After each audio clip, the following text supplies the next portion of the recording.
نحمده ونصلي على رسوله الكريم اما بعد فاعوذ بالله من الشيطان الرجيم بسم الله الرحمن الرحيم رب اشرح لي صدري ويسر لي امري واحلل عقدة من لساني يفقهوا قولي۔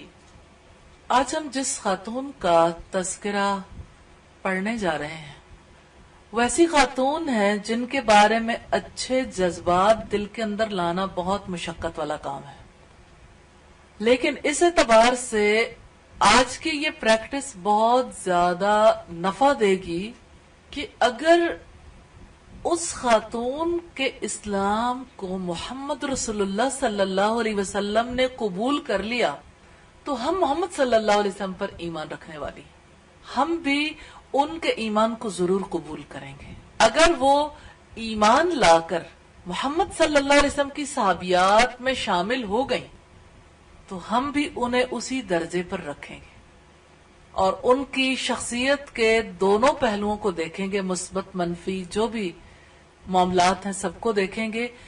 اور جیسے انسانوں میں سے اللہ رب العزت نے جب فیصلہ کرنا ہے نا تو کسی کی عمر کے اختتام پر جو اس کا رویہ تھا اس کے مطابق فیصلہ کرنا ہے۔ جیسے نبی صلی اللہ علیہ وسلم نے فرمایا کہ کوئی شخص جنت کے ایک بالشت قریب رہتا ہے، نیک عمل کرتا رہتا ہے کہ وہ اہل دوزخ کے سے عمل کرنے لگتا ہے اور جہنم میں چلا جاتا ہے، اور کوئی شخص ہے کہ جو برے کام کرتے کرتے اس کی اور جہنم کے درمیان ایک بالشت کا فاصلہ رہ جاتا ہے اور وہ کوئی ایسے نیک عمل کرتا ہے جس کی وجہ سے جنت میں پہنچ جاتا ہے۔ جیسے ہمیں بہت ساری مثالیں ملتی ہیں، 100 لوگوں کے قاتل کی، جس نے پہلے 99 قتل کیے تھے پھر ایک راہب کو بھی قتل کر دیا، تو اس نے زندگی میں توبہ کی تھی، یہی ایک نیک عمل تھا، اور برے لوگوں کی بستی چھوڑ کر نیک لوگوں کی بستی کا رخ دھارا تھا۔ پھر آپ دیکھ لیں کہ اللہ رب العزت نے جب اس کی توبہ قبول کر لی تو وہ جنت میں چلا گیا۔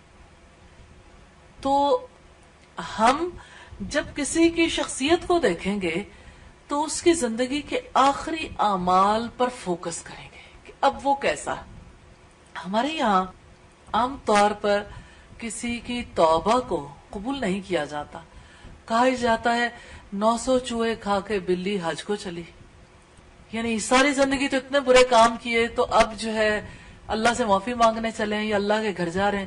تو یاد رکھے گا کہ اللہ تعالی جب بھی کسی کو توبہ کی توفیق دے دے، توبہ کا دروازہ اس نے کھول رکھا۔ جب وہ کسی کی توبہ کو قبول کر لے، جب وہ کسی کے ایمان کو قبول کر لے، جب وہ کسی کو بلند درجہ دے دے تو ہم کسی کا درجہ گھٹانے والے کون ہیں؟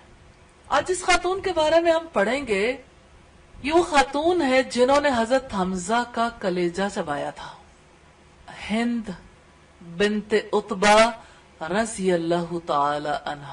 مشکل ہے نا، جب ہم ان کا تذکرہ کرتے ہیں تو ہم کہتے ہیں رضی اللہ تعالی عنہ، کیونکہ یہ درجہ ہم نے نہیں دیا، یہ درجہ تو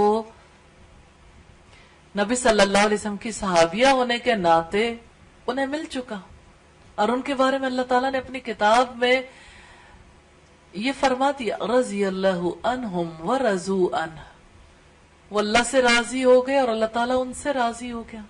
اسلام کتنا پیارا دین ہے، ساری زندگی کی خطاؤں غلطیوں کے بعد بھی توبہ کا دروازہ کھلا رکھتا ہے۔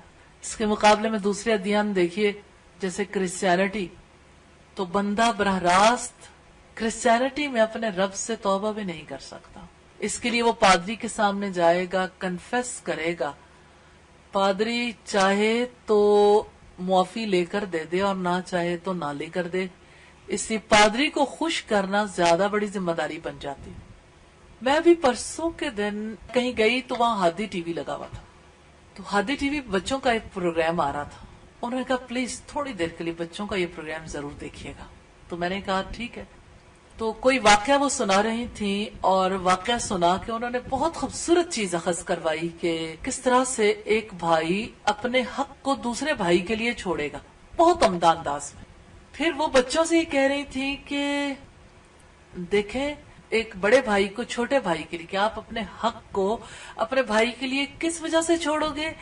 تاکہ امام حسین خوش ہو جائیں، تاکہ سکینہ خوش ہو جائے اور تاکہ اللہ تعالی بھی خوش ہو جائے۔ ہند اسی طرح کے ماحول میں پروان چڑھی تھی جس میں اللہ تعالیٰ کی خوشی کی جگہ بتوں کی خوشی کو سب سے بڑا مقام حاصل تھا۔ لات، منات اور عزا ان کی دیویاں تھیں۔ وہ بت پرستانہ تہذیب پورے طریقے سے ان کے ذہن پر چھائی ہوئی تھی، ایسے جیسے کسی کے لہو کے اندر کوئی چیز رچ بس جاتی ہے نا تو اس کے لیے اس سے نکلنا بہت مشکل ہو جاتا ہے۔ تو یہ ہند بنت عتبہ جن کے حوالے سے دوسرا واقعہ بھی میں ضرور سناؤں گی آپ کو، جو واقعہ بڑا مشہور ہے سورہ حامیم السجدہ کے حوالے سے۔ یہ اسی عتبہ کی بیٹی تھی جس کا نام عتبہ بن ربیعہ تھا۔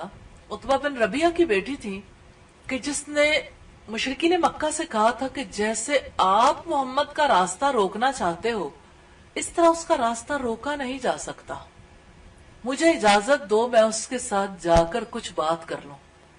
لوگوں نے کہا کہ ٹھیک ہے آپ بات کر لو۔ پھر مشرکین مکہ کے سردار انتظار میں بیٹھے رہے، یعنی آپ یوں سمجھ لیں کہ وہ سردار بیٹھے فاصلے پر اور یہاں عتبہ بن ربیعہ بات چیت کرنے کے لیے آیا ہے۔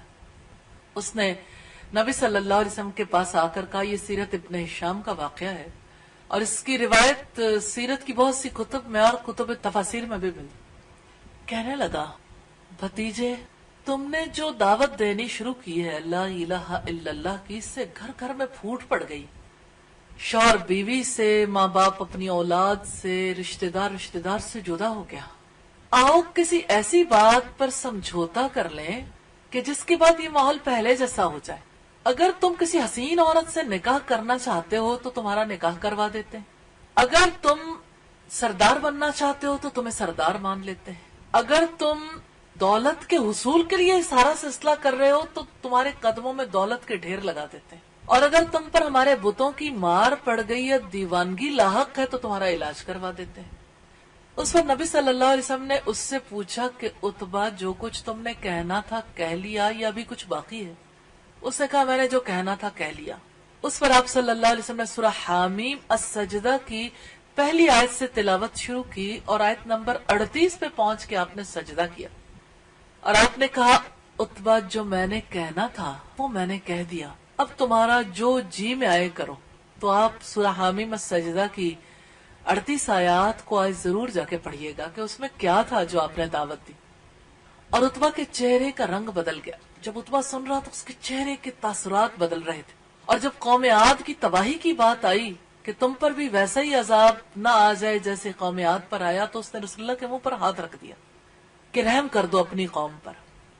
پھر جب عتبہ واپس کفار قریش کے سرداروں کے پاس گیا تو انہوں نے کہا لو عتبہ پر بھی محمد کا جادو چل گیا۔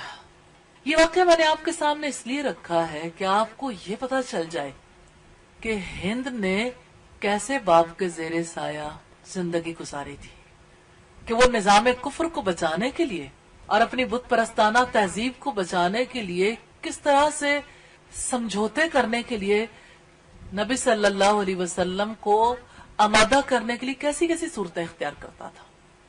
گہری وابستگی نہ ہو تو اپنے دین کے لیے یا اپنے مذہب کے لیے کوئی اتنے بڑے سٹیپس نہیں لیتا، یہ گہری وابستگی کی بات۔ اور ضرور سوچا کریں ایسے ہر موقع پر کہ ہماری اپنے دین کے ساتھ کیسی وابستگی ہے، کیا اس کے دفاع کے لیے ہم کوئی ایک ایسی کوشش کرتے ہیں کسی مقام پر جہاں دین کے کسی اصول پر، کسی حکم پر، اللہ تعالیٰ کی کسی حد کو توڑا جا رہا ہو۔ رسول اللہ صلی اللہ علیہ وسلم کبھی اپنی ذات کے لیے کسی پہ غصہ نہیں کیا کرتے تھے، لیکن جہاں اللہ تعالیٰ کی حدود ٹوٹتی تھی تو وہاں آپ کا غصہ اور آپ صلی اللہ علیہ وسلم کا غضب اپنے عروج پر ہوتا تھا، کیونکہ اللہ کی حدود کے معاملے میں آپ سے ہم کمپرومائز نہیں کیا کرتے تھے۔ اب آپ دیکھیے کہ ایک طرف نظام کفر ہے اور دوسری طرف نظام اسلام، اس میں ہر کوئی اپنا کردار ادا کرا۔ محمد صلی اللہ علیہ وسلم اسلام کی دعوت دیتے ہیں، آپ کے ساتھ ہی حضرت ابوبکر صدیق کے بارے میں ہم نے دیکھا کہ کس طرح سے انہوں نے اسلام قبول کرنے کے بعد ثابت قدمی کا مظاہرہ کیا کہ اہل مکہ نے بہت پیٹا، اور آپ کتنے صحابیوں کو جانتے ہیں، حضرت ابو ذر غفاری کو دیکھیے، اسی طرح سے حضرت سمیہ کو دیکھیے اسلام کی پہلی شہیدہ، اور حضرت یاسر کو دیکھیے جو شہید ہو گئے پہلے شہداء میں سے، حضرت خباب بن نرد کو دیکھیے کس طرح سے انگاروں پر لٹایا گیا، حضرت بلال حبشی کو دیکھیے. یہ ثبات برات کے اظہار کے بغیر نہیں آتا. یاد رکھیے گا کفر سے اظہار برات نہیں کریں گے، اور اللہ تعالیٰ کی حدود جہاں پہ توڑی جائے وہاں پر اظہار برات نہیں کریں گے اور ہاتھ سے نہیں روکیں گے تو ثبات نہیں آئے گا. یعنی جہاں کمپرومائز والی فضا ہو وہاں نفاق جنم لے سکتا ہے، اخلاص نہیں آ سکتا. اس بات کو ضرور سمجھیے کہ اسلام کمپرومائز کا نام نہیں ہے. دیکھیں اگر سورج کی روشنی کمپرومائز کر لے اندھیرے سے پھر کیا ہوگا؟ زمین پر کبھی دن نکلے گا؟ زمین تو پوری کی پوری گہری تاریکی میں ڈوبی سیاہ ہے. زمین کی اپنی روشنی نہیں ہے، زمین تو روشن ہے سورج کی روشنی سے. اور ہر صبح اور ہر شام ہم اندھیرے اور روشنی کے درمیان یہ کشمکش دیکھتے ہیں. پھر اب دیکھیے کہ صبح کے وقت اندھیرے کی گود سے روشنی پھوٹ نکلتی ہے تو حق غالب آ جاتا ہے، اور شام کے وقت اندھیرے اور روشنی کی کشمکش میں اندھیرا غالب آ جاتا ہے. یہی حق و باطل کی کشمکش انسانی سوسائٹی میں بھی جاری ہے. اور ہر صبح اور ہر شام ایک پیغام ہمیں ملتا ہے کہ یاد رکھو جاء الحق وزهق الباطل ان الباطل کان زہوقا. آ گیا حق اور چلا گیا باطل، یقیناً باطل کو چلے جانا. لیکن ہند کو یقین نہیں آتا تھا کہ اسلام غالب آ جائے گا. اس کو یہ یقین نہیں آتا تھا کہ بتوں کی بندگی ختم ہو جائے گی. صدیوں کا جمع ہوا نظام تھا. اور ہند کے بارے میں ہمیں زیادہ ڈیٹیل سے جاننے کی بھی ضرورت ہے، کیونکہ اسلامی تاریخ میں ایک بڑا اہم موڑ آیا ہند کے بیٹے کی وجہ سے. اور میں اس سے بھی پہلے اس کے شوہر کے بارے میں بھی بات کرنا چاہتی ہوں، ابو سفیان، جس کے بارے میں ایک بڑی مشہور روایت آپ کو پتا ہوگی کہ جب مکہ فتح ہوا اور ہند نے رسول اللہ کے ہاتھ پر بیعت کی تھی تو ہند نے اس موقع پر کہا کہ اے اللہ کے رسول، آپ نے معاہدہ لیا کہ چوری نہیں کریں گی، لیکن ابو سفیان بڑا بخیل آدمی ہے، وہ مجھے میری اور میرے بچوں کی ضروریات کے لیے بھی نہیں دیتا، تو اگر میں اس کے مال میں سے کچھ لے لوں تو کیا مجھ پر کو حرف آئے گا؟ تو آپ نے فرمایا اپنے اور اپنے بچوں کی ضروریات کے مطابق آپ لے سکتی ہو. تو میں یہ بھی واضح کرنا چاہتی ہوں کہ جب دونوں نے اسلام قبول نہیں کیا تھا تو دونوں کے ازدواجی تعلقات کیسے تھے؟ ابو سفیان اور ہند کے آپس میں اعتماد نہیں. پھر یہ کہ ابو سفیان کی بخیلی کی بات ہند رسول اللہ کے سامنے رکھتی ہیں. پھر ہند کا بیٹا حضرت معاویہ. تاریخ بڑا اہم موڑ مڑتی ہے جب حضرت عثمان کی شہادت ہوتی ہے اور حضرت علی اور حضرت معاویہ ایک دوسرے کے آمنے سامنے ہوتے ہیں. یہ ساری چیزیں ہمیں مجبور کرتی ہیں کہ ہم اس خاتون کے کردار کو ضرور پڑھیں اور اپنی تاریخ کو بھی سمجھنے کی کوشش کریں، کیونکہ ہم نے وہ تاریخ، اس میں کوئی شک نہیں کہ یہ ہماری تاریخ کا سیاہ باب ضرور ہے، لیکن ہم نے جب کبھی ان واقعات کو پڑھا، سنا، سمجھا تو ایک خاص اینگل سے. آپ جانتے ہیں صاحب کہتے ہیں ساون کے اندھے کو ہرا ہی نظر آتا ہے، اس لیے کہ آخری بار جب اس نے اپنی روشن آنکھوں سے کچھ دیکھا تھا وہ ہریالی تھی، تو ہریالی کی یاد دل میں محفوظ رہ گئی. ایسے ہی آپ اپنی تاریخ کو اگر خاص اینک لگا کر سٹڈی کریں گے تو آپ اپنے آپ کو بچا نہیں پائیں گے. آج کے دن میں یہ بڑا اہم موقع ہے کہ آپ یہ دیکھ سکیں تعصب سے اپنے آپ کو کیسے بچانا. اور ابھی آپ دیکھیں کہ ہند کے بارے میں پازیٹیو ہوتے ہوتے دل پھر نیگیٹو ہوتا ہوگا کہ ہر آنے والا واقعہ ایک اور تھوڑا سا آگے لے جاتا ہے. لیکن انشاءاللہ جب ہم اختتام پر پہنچیں گے آج کی نشست میں تو آپ ان کے بارے میں یہ کہنے پہ مجبور ہوں گے رضی اللہ تعالی عنہ انشاءاللہ. تو اس کی وجہ سے جو چینج مطلوب ہے وہ یہ کہ جب بھی کوئی اپنے اعمال سے توبہ کر لے تو اس کے بارے میں دل صاف کر لے. تو تاریخی اعتبار سے بھی جو لوگ گزر گئے ان کے بارے میں بھی دل صاف کرنا ہے. اور انشاءاللہ تعالی آئندہ کے لیے ہم نے یہ بھی سبق سیکھنا ہے کہ کس طرح اپنے دور کے لوگوں کے بارے میں ہم نے دل صاف رکھنے ہیں. کسی کی غلطیوں کو سینے سے لگا کر نہیں جینا.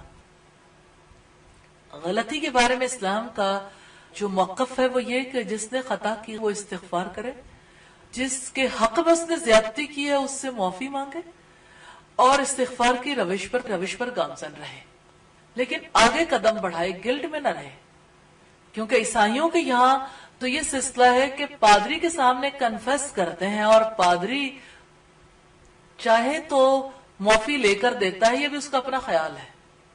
اسی لیے اقبال نے کہا تھا کیوں خالق و مخلوق میں حائل رہیں پردے، پیران کلیسا کو کلیسا سے اٹھا. تو بنیادی بات یہ ہے کہ بندے اور رب کے درمیان کوئی نہیں ہے. تو جو اپنے رب کے سامنے اپنی معذرت پیش کرتا ہے اور توبہ کر لیتا ہے، اس کے بارے میں ہمیں کوئی حق نہیں ہے کہ ہم کوئی بات بھی دل کے اندر رکھیں.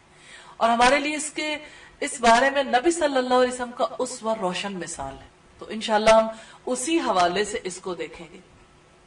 ہند کی پہلی شادی سیدنا سفیان رضی اللہ تعالی عنہ کے ساتھ نہیں تھی.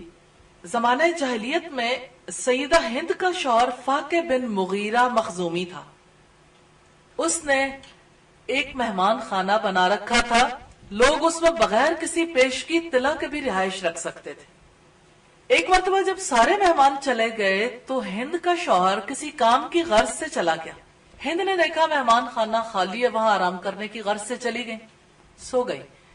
اتنے میں کوئی مہمان آیا، اس نے دیکھا کہ کوئی خاتون سو رہی ہیں، وہ چلا گیا. پھر اس کی ملاقات فاقے سے ہوئی تو اس نے کہا کہ وہاں تو کوئی عورت سو رہی ہے. فاقے اپنے گھر پہ آیا تو ہند ابھی بھی سو رہی تھی. جب اس نے اپنی بیوی کو دیکھا تو وہ مشکوک ہو گیا. اس نے بیوی کو اپنے گھر بھجوا دیا. بہت مدت تک یہ بات رہی. پھر اہل خاندان نے کہا کہ اس واقعے کے لیے کوئی حل نکالنا چاہیے. ظاہر ہے کہ شوہر اور بیوی اگر جدا ہو جائیں تو ایسے میں کوئی نہ کوئی صورت نکالنی چاہیے. بہرحال اس کا حل طے یہ پایا کہ یمن کے معروف نجومی سے کرایا جائے.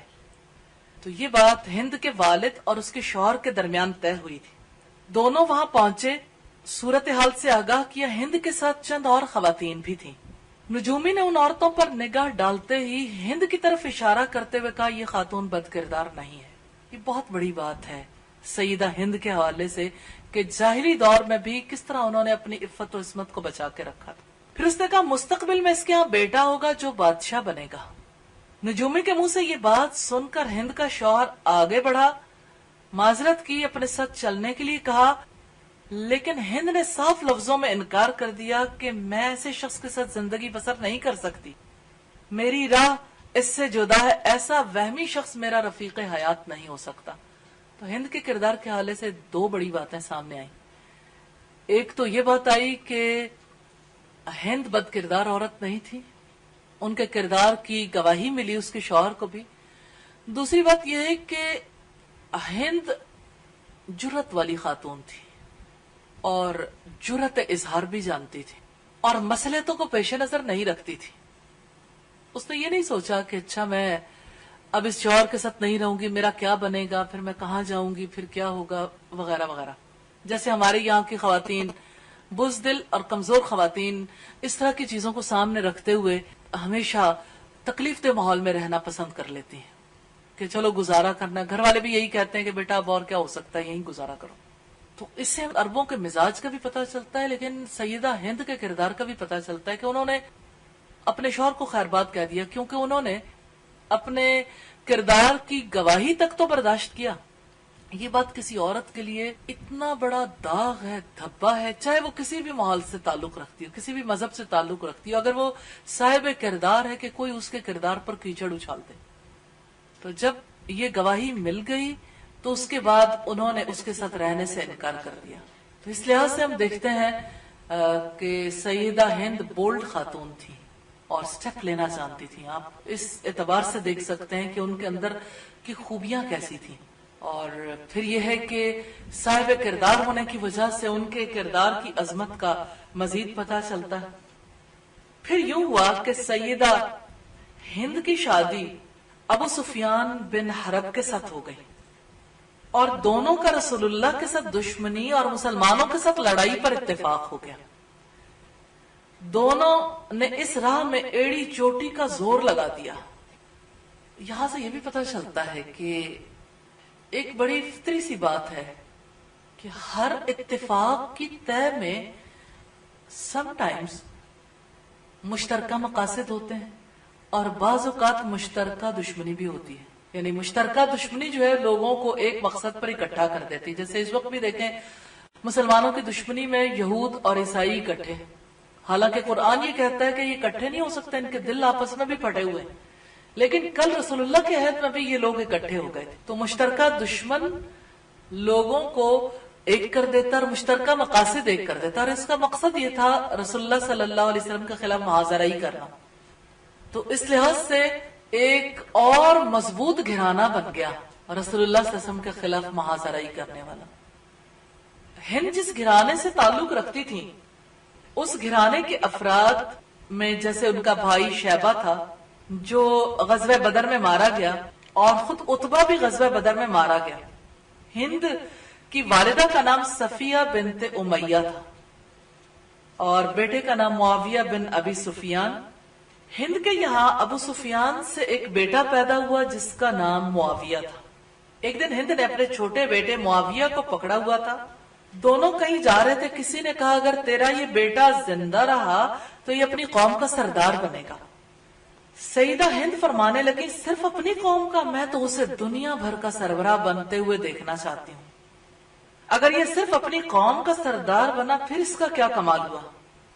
سیدہ ہند کے بارے میں یہ بڑی خاص بات ہے کہ ان کا ویژن کتنا کلیئر تھا اور ویژن میں کتنی زیادہ وسعت ہے کہ اگر یہ کہا گیا کہ سردار بنے گا اسی بات پہ خوش نہیں ہو گئی کہ میں تو اسے بہت آگے دیکھنا چاہتی ہوں. یہ بات اتنی سادہ نہیں ہے کہ ایک عورت یہ کہے کہ میں آگے دیکھنا چاہتی ہوں. بات یہ ہے کہ جب کوئی یہ جان لیتا ہے کہ کسی نے زمانے میں کیا کردار ادا کرنا ہے یا کسی کو کس مقام تک پہنچانا ہے تو وہ اپنے بچوں کی تربیت بھی اسی نہج پر کرتا. اور ہند کے اندر وہ اوصاف تھے کہ وہ ایسی خصوصیات کو پیدا کرنے میں اور ایسی ٹریننگ کرنے میں کامیاب ہو جاتی جس کی وجہ سے ان کا بیٹا سردار بنتا. اور وہ کامیاب ہوئی اس اعتبار سے.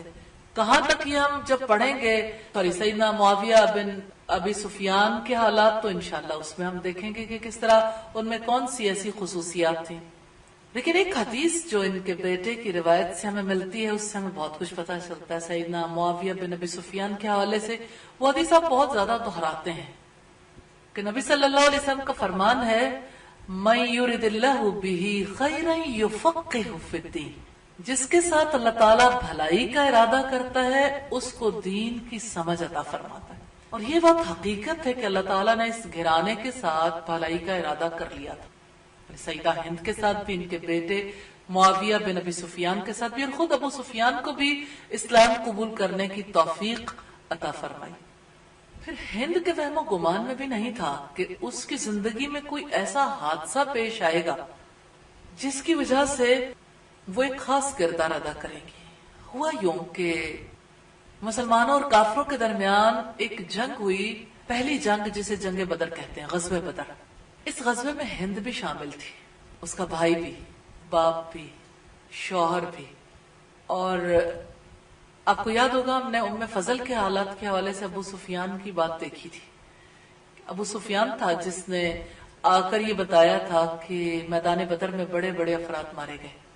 تو اس سے پتہ لگتا ہے کہ ان کے شوہر نے بھی اس غزوے میں شرکت کی تھی. اس غزوے میں ہند کا بھائی شیبہ بھی کام آیا. اور عتبہ کی کیفیت ہم نے دیکھی تھی کہ عتبہ نے اسلام کو پہچان لیا تھا لیکن اسلام قبول نہیں کر پایا تھا. اور جب اس نے بدر میں شرکت کی تو عتبہ بھی مارا گیا. اور بدر میں رسول اللہ صلی اللہ علیہ وسلم نے ان کی لاشوں کو قلیب کنویں میں پھینکوا دیا تھا. یہ بات ان کے دلوں کو بہت زیادہ تڑپاتی تھی. ہند نے والد، چچا اور بھائی کے غم میں یہ اشعار کہے تھے کہ میں دونوں بطحا کے لیڈروں اور بغاوت کا ارادہ کرنے والے ہر باغی سے ان کی حمایت کرنے والے پر روتی ہوں. تجھ پر افسوس، تو جان لے میرا باپ عتبہ خیرات بانٹنے والا تھا، شیبہ اور میرا بھائی ولید جو حسب نسب کی حفاظت کرنے والا تھا. ہائے یہ سب مارے گئے، یہ سب آل غالب کے معزز فرزند تھے جن کی تعداد بڑھتی ہی رہتی تھی۔ ہند نے یہ اشعار اس وقت کہے تھے جب خنسا نے روتے ہوئے اس سے سوال کیا تھا، اے ہند تو کن پر رو رہی ہے؟ ہند نے اپنے شوہر ابو سفیان پر قسم ڈالی تھی کہ وہ اس کی خاطر بدر کے مقتولین کا بدلہ لینے کے لیے مسلمانوں پر حملہ آور۔ اس نے اپنے شوہر کے ساتھ اپنی ذات پر بھی یہ لازم قرار دے لیا تھا کہ مسلمانوں کے خلاف دشمنی کی آگ بھڑکانے میں کوئی کسر اٹھا نہ رکھی جائے۔ قریش نے 3000 جنگجو افراد پر مشتمل لشکر تیار کیا جس کی قیادت ہند کے شوہر ابو سفیان کے سپرد کی گئی۔ ان میں 200 شاہ سوار تھے جن کی قیادت خالد بن ولید کے سپرد کی گئی۔ ہند حوصلہ دلانے کی خاطر میدان جنگ کی طرف روانہ ہوئی، اس کے ساتھ اور خواتین بھی تھیں۔ اس نے وحشی بن حرب سے وعدہ لیا کہ اگر وہ حمزہ بن عبد المطلب کو قتل کر دے تو اسے انعام و اکرام سے مالا مال کر دے گی۔ یہ روایت ہمیں صحیح بخاری میں ملتی ہے 4072 نمبر پر۔ لڑائی شروع ہونے سے پہلے رسول اللہ نے مسلمان تیر اندازوں کو درے پہ جمے رہنے کا حکم دیا تھا۔ اس بارے میں آپ اچھے طریقے سے جانتے ہیں کہ مسلمان تیر اندازوں نے رسول اللہ کی حکم عدولی کی تھی اور پیچھے سے خالد بن ولید نے 200 شاہ سواروں کے ساتھ حملہ کر دیا تھا، جس کی وجہ سے مسلمانوں کی فتح شکست میں بدل گئی۔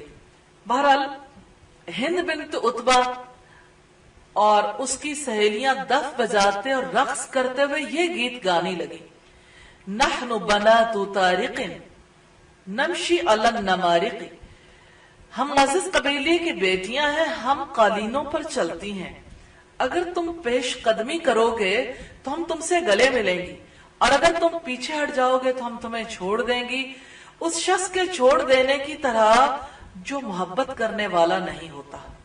ہند اپنے غلام وحشی کی حرکات و سکنات پر نظریں جمائے ہوئے تھی۔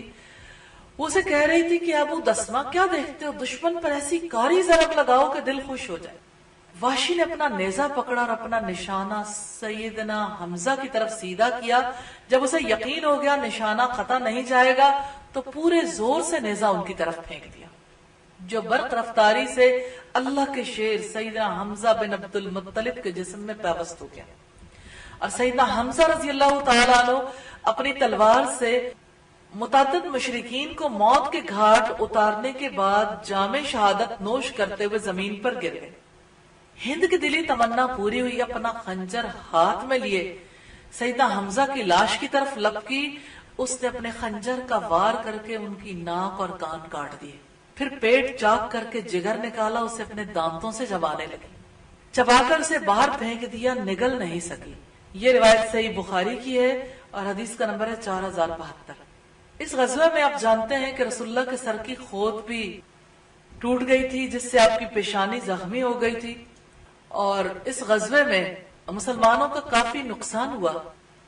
جب جنگ کا پانسا پلٹ گیا تو ہند ایک بلند ٹیلے پر چڑھ کر یہ اشعار پڑھنے لگی، نحن جزیناکم بیوم بدر، ہم نے تم سے جنگ بدر کا بدلہ لے لیا ہے، لڑائی کے بعد لڑائی شعلہ بنی، مجھے اپنے والد عتبہ اور اپنے بھائی اور چچا کے اس جنگ میں قتل ہونے پر صبر نہیں آ رہا تھا، آج میرے دل کو چین آ گیا اور میں نے اپنی نظر پوری کر لی اور وحشی بن حرب نے میرا دل خوش کر دیا، میں وحشی کی عمر بھر مشکور ہوں یہاں تک کہ میری ہڈیاں قبر میں بوسیدہ ہو جائیں۔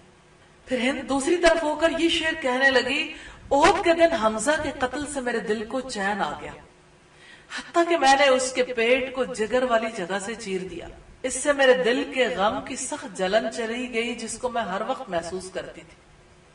تو یہ معرکہ احد تھا جس میں مسلمانوں کو نقصان اٹھانا پڑا، لیکن انہوں نے آئندہ کے لیے یہ سبق لیا کہ اب کے جو غلطی ہوئی ہے آئندہ کبھی اس غلطی کا ارتکاب نہیں کریں گے۔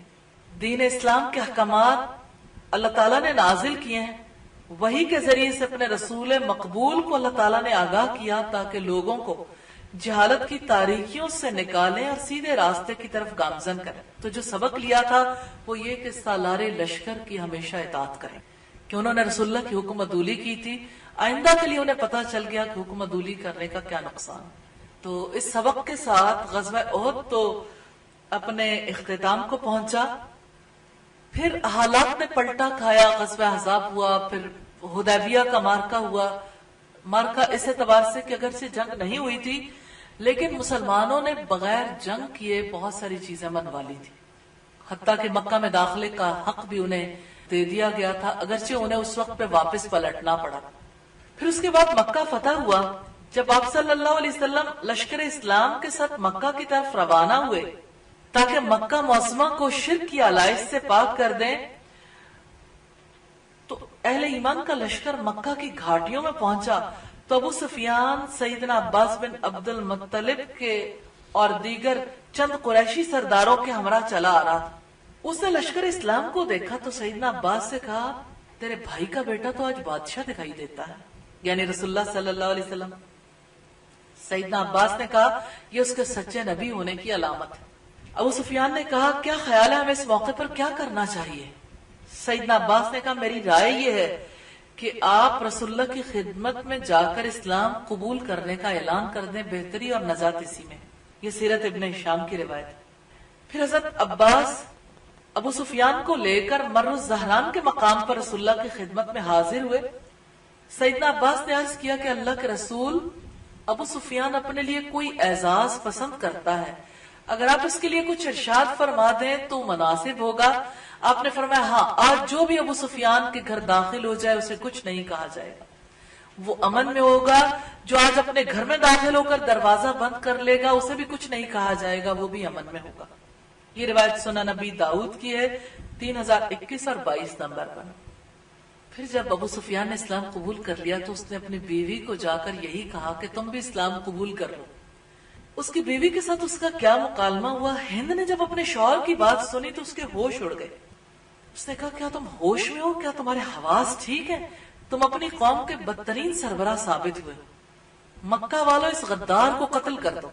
یہ قوم کا بدترین سربراہ ثابت ہوا ہے، اس نے قوم کی ناک کٹوا دی، یہ اس قابل ہی نہیں کہ اسے قوم کا سربراہ تسلیم کیا جائے۔ ابو سفیان نے کہا، میری قوم کہیں اس عورت کی باتوں سے دھوکہ نہ کھا جانا۔ میں تمہیں اپنے تجربے کی بنیاد پر اس حقیقت سے آگاہ کر رہا ہوں کہ تم آج لشکر اسلام کا مقابلہ نہیں کر سکو گے، بہتر یہ کہ اسلام کے آگے سرنگوں ہو جاؤ۔ ابو سفیان جہاں دیدہ تھا، اس نے اپنی قوم کو خطرے سے آگاہ کیا، کیونکہ تجربے کی روشنی میں اس نے بھانپ لیا تھا کہ کوئی رکاوٹ کھڑی کی تو کام نہیں آئے گی۔ ہند اس کو جان نہیں سکے تھی۔ سیدنا عبداللہ بن عباس کہتے ہیں کہ لشکر اسلام کے ساتھ جب رسول اللہ صلی اللہ علیہ وسلم روانہ ہوئے، اور سیدنا عباس فرماتے کہ میں رسول اللہ کی خچر پر سوار ہو کر نکلا، میں دیکھ رہا تھا کہ کوئی اپنے کسی کام کے لیے مکہ جانے والا ہو تو وہ اہل مکہ کو رسول اللہ کے بارے میں بتا دے تاکہ وہ آپ کی خدمت میں پہنچ کر امان طلب کر لیں۔ میں جا رہا تھا کہ میں نے ابو سفیان اور بدیل بن ورقہ کو آپس میں باتیں کرتے ہوئے سن لیا۔ میں نے کہا، ارے ابو حنظلہ، تم یہاں؟ ابو سفیان نے میری آواز کو پہچان لیا اور کہا، ابو الفضل ہے؟ میں نے کہا، ہاں۔ اس نے کہا، میرے ماں باپ صدقے آپ یہاں کیسے؟ میں نے کہا، یہ دیکھو رسول اللہ اپنا لاؤ لشکر لے کر پہنچ گئے۔ اس نے کہا، اب کیا کرنا چاہیے؟ کوئی ہیلا بتا دو۔ یہ کہتے ہی وہ میرے پیچھے سوار ہو گیا اور اس کا ساتھی بدیل بن ورقہ واپس چلا گیا۔ صبح کو حضرت عباس رسول اللہ کے پاس لے کر گئے اور اگلا واقعہ ہم نے دیکھا ہے۔ پھر ہند نے بھی اللہ کی عطا کی ہوئی ذہانت اور بصیرت کی بنا پر اس حقیقت کا ادراک کر لیا کہ اب وہ وقت آ گیا ہے کہ قریش کا باطل زوال پذیر ہو اور جو حق محمد صلی اللہ علیہ وسلم لے کر آئے ہیں وہ باقی رہے۔ اپنے شوہر کے پاس گئی، کہنے لگی، مجھے رسول اللہ کے پاس لے جاؤ۔ میں نے اپنی آنکھوں سے دیکھا ہے کہ جو لوگ ان کے ساتھ معبود حق کی عبادت کر رہے ہیں وہ عبادت میں اتنے منہمک تھے کہ مجھے بہت اچھے لگے۔ مجھے یہ محسوس ہوا کہ واقعی اللہ کے سوا کسی کی عبادت نہیں کرنی چاہیے۔ میں رسول اللہ کی پیروی کرنے سے دلچسپی رکھتی ہوں۔ ابو سفیان ہند کی بات سن کر بہت خوش ہوئے اور اپنی بیوی کے ساتھ رسول اللہ کی خدمت میں حاضر ہونے کا ارادہ کیا، لیکن ابو سفیان کو یاد آ گیا کہ ہند نے جو معاملہ کیا تھا غزوہ احد میں رسول اللہ کے چچا کے ساتھ۔ اس نے سوچا کہ اگر میں ساتھ گیا تو رسول اللہ کو پتہ چل جائے گا کہ یہ میری بیوی، تو میرا بھی امیج خراب ہوگا۔ اس لیے ہند نے چند خواتین کے ساتھ جا کر رسول اللہ کی خدمت میں حاضری دی اور اس کے بارے میں مشورہ ابو سفیان ہی کا تھا۔ ہند سیدنا عثمان بن عفان کے پاس گئیں اور اپنا ارادہ بتایا۔ سیدنا عثمان ان خواتین کو لے کر رسول اللہ کی خدمت میں حاضر ہوئے۔ ہند نے نقاب اوڑھ رکھا تھا، رسول اللہ اسے پہچان نہیں سکے ابتدا میں، کیونکہ وہ چاہتی تھی کہ رسول اللہ مجھے پہچان کر غمزدہ نہ ہو جائیں. جب ہند سرور عالم کی خدمت میں حاضر ہوئی اس نے کہا میں اللہ کا شکر ادا کرتی ہوں جس نے اپنے پسندیدہ دین کو غالب کر دیا. اے محمد اللہ آپ پر اپنی رحمت نشاور کرے. میں اللہ پر ایمان لے آئی ہوں اور اس کے رسول مقبول کی تصدیق کر. یہ کہتے ہی اس نے اپنے چہرے سے نقاب ہٹا دیا اور کہا میں ہند بنت عتبہ آپ کی خدمت میں حاضر. رسول اللہ صلی اللہ علیہ وسلم ہند کے اسلام قبول کرنے سے بہت خوش ہوئے اور آپ کو اس کے حق اور ایمان کے راستے پر گامزن ہونے کی دلی مسرت ہوئی. آپ نے اسے خوش آمدید کہا. پھر ہند اور دیگر ساری خواتین سے رسول اللہ صلی اللہ علیہ وسلم نے بیعت لی. یہ سیرت ابن ہشام اسد الغابہ اور اہل صحابہ کی روایت. اسلام کتنا عظیم مذہب ہے. رسول اللہ نے اتنا بڑا جرم کرنے والی کو کیسے معاف کر دیا کہ اگر وہ اللہ پر ایمان لے آئی, اگر اس نے توبہ کر لی, اگر اس نے اپنی روش سے منہ موڑ لیا, جس کو اللہ نے قبول کر لیا اس کو رسول اللہ نے بھی قبول کر لیا, اور جس کو رسول اللہ نے قبول کر لیا اسے ہم نے بھی قبول کر لیا. الحمدللہ. ہمیں اپنی زندگی کی طرف ضرور نظر ڈالنی چاہیے. رشتوں کے تعلقات میں, دیگر معاملات میں بعض اوقات ایسا موڑ آ جاتا ہے کہ جہاں پر لوگوں کے تعلقات ہمیشہ کے لیے کٹ جاتے ہیں اور لوگ اس اللہ کے لیے بھی معاف کرنے کے لیے تیار نہیں ہوتے. لقد کان لکم فی رسول اللہ اسوۃ حسنہ. بلا شبہ یقیناً تمہارے لیے اللہ کے رسول کی زندگی میں بہترین نمونہ. ہمیں نبی صلی اللہ علیہ وسلم کے ظرف کا اندازہ ہوتا ہے. آپ صلی اللہ علیہ وسلم نے وحشی سے کہا تھا میرے سامنے نہ آیا کرو کہ تمہیں دیکھ کر مجھے اپنے چچا یاد آتے ہیں. لیکن دوسری طرف آپ دیکھیے کہ ہند نے آ کے اسلام قبول کیا تو آپ نے ہند کو کس طرح سے ویلکم کیا, اہلا وسہلا مرحبا کا, کہ جو اسلام قبول کر لے, جو اسلام کے راستے آ جائے, پھر کوئی اور بات درمیان میں نہیں آئے گی. جو اللہ کا ہو جائے اس سے محبت کرنی ہے, تعصب نہیں رکھنا. اسلام متعصب مذہب نہیں ہے. تعصب صرف کفر سے ہے. اشداء علی الکفار رحماء بینہم. کافروں پر سخت اور آپس میں رحیم اور شفیق ہے. یہ مسلمانوں کی مثال ہے. ہند کی زندگی کا اہم پہلو ہے. رسول اللہ کو اذیت سے بچانا بھی چاہتی ہیں لیکن اپنے آپ کو ایک خاص وقت تک تو چھپایا. جب رسول اللہ کے چہرے کو دیکھا تو بھاگ گئی کہ معافی مل گئی. پھر نقاب بھی الٹ دیا کہ اب جو ہونا ہے وہ ہو جائے. جرأت کردار رکھنے والے افراد ایسے ہی جیا کرتے ہیں, چھپتے نہیں پھرتے. سیدہ ہند کی زندگی میں ہم نے بہت سے عمدہ پہلو دیکھے. ان کی بہادری اور شجاعت بھی, ان کا اپنے اوپر لگنے والے الزام پر, اپنے کردار پر لگنے والے داغ کو دھونے کے لیے نجومی کے پاس جانا بھی. اگرچہ نجومی کے پاس جانا اسلام کا اس بارے میں موقف ہے. میں اس بات کو اس لیے یہاں پہ کوٹ کر رہی ہوں کہ یہ الزامات لے کے اپنے گھر نہیں بیٹھ جانا چاہیے. اللہ نہ کرے کہ کسی کے ساتھ اس نوعیت کا معاملہ پیش آئے, کہ باتیں کلیئر ہو جانی چاہیے. واشگاف حق اور باطل میں جو فرق ہے جب واضح ہو جائے تو پھر باطل کا ساتھ نہیں دینا چاہیے. اور ہند نے برملا فیصلہ کیا کہ شوہر کے ساتھ نہیں رہوں گی, اور اللہ نے بہتر بدل عطا کیا. اور اللہ تعالیٰ نے اگر دشمنی میں یکجا رکھا تو الحمدللہ محمد صلی اللہ علیہ وسلم کے ساتھ تعلق میں بھی یکجا ہو گئے. آپ کے مشن کا ساتھ دینے میں بھی دونوں یکجا ہو گئے. اور اہل اسلام نے ان کے گھرانے کو اسی طرح سے قبول کیا جیسے باقی گھرانوں کے افراد کو قبول کیا. کیا حضرت عمر فاروق نبی صلی اللہ علیہ وسلم کو قتل کرنے کے لیے تلوار سونپ کر نہیں نکلے تھے؟ عمر کی دشمنی کون بھول سکتا ہے؟ تو وہ تو سارے ہی دشمن تھے. کبھی کسی کی اسلام دشمنی کو سامنے رکھتے ہوئے دعوت و تبلیغ سے بھی باز نہیں آنا چاہیے, رکنا نہیں چاہیے, کیونکہ ہدایت دینا تو اللہ تعالیٰ کا کام ہے. اور نبی صلی اللہ علیہ وسلم نے فرمایا الناس کالمعادن, لوگ کانوں کی طرح ہوتے ہیں. خیارکم فی الجاہلیت خیارکم فی الاسلام, جو تم میں سے جاہلیت میں بہترین ہے وہی اسلام میں بھی بہترین ہوگا. تو ان لوگوں کو دعوت دینا زیادہ مشکل ہوتا ہے نا, یعنی جو کسی چیز پہ جمے ہوئے ہوں, جن کی جڑیں اپنے نظریے میں مضبوط ہوں, لیکن جو ایک جگہ مضبوط ہوتے ہیں وہ دوسری جگہ پہ جا کے بھی مضبوط ہوں گے. باصلاحیت ذہین افراد کا اسلام قبول کرنا یقیناً ان کے لیے تو نفع مند ہے ہی, اسلام کے لیے بھی نفع مند ثابت ہوتا ہے. تو یوں سیدہ ہند بنت عتبہ کی زندگی کو ہم نے دیکھا سیدنا ابو بکر صدیق کی وفات کے وقت سیدہ ہند بنت عتبہ بھی موت و حیات کی کشمکش میں مبتلا تھی، اور جلد ہی وہ قضائے الہی سے وفات پا گئیں۔ اللہ تعالیٰ ان پر اپنی رحمت کی برکھا برسائے اور ان سے راضی ہو جائے۔ اللہ تعالیٰ سے دعا ہے کہ ہمیں ان ہستیوں کی زندگی سے سبق حاصل کرنے کی توفیق عطا فرمائے۔ وآخر دعوانا ان الحمد للہ رب العالمین۔